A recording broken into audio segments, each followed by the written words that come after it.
Thank you for allowing me time today to share my thoughts about becoming your SOA President-elect.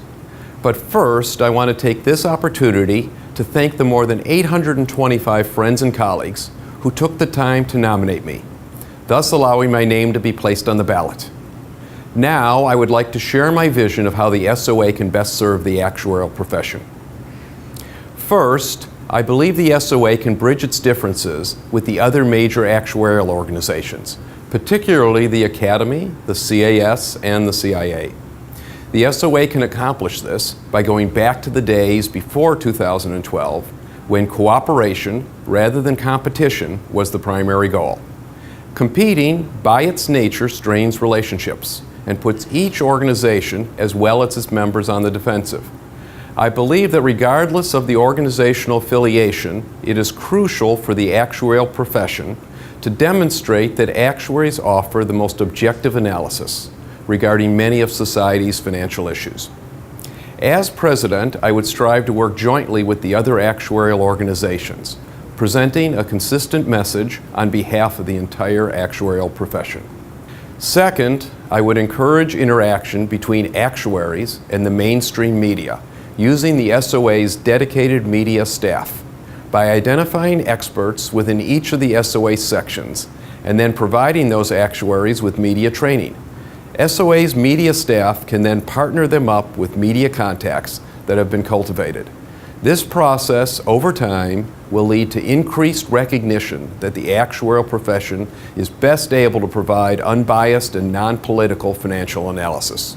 Third, recent FSAs are one of our most underutilized volunteer resources.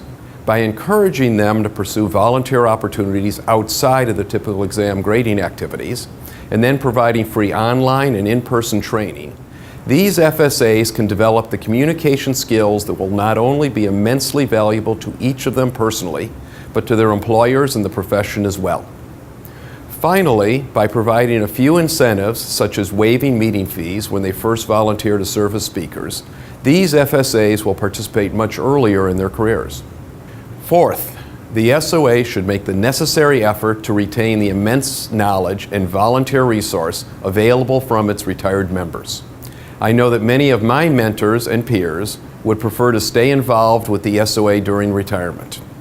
All that is needed is for the SOA to offer some recognition and token benefit, such as waiving the minimal retiree dues in exchange for volunteer service, or by waiving the meeting fee for volunteer speaker participation.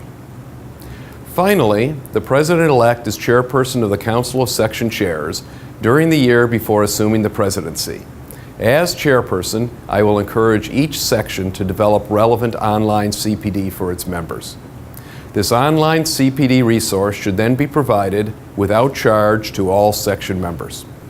Thank you for taking the time to let me share these thoughts.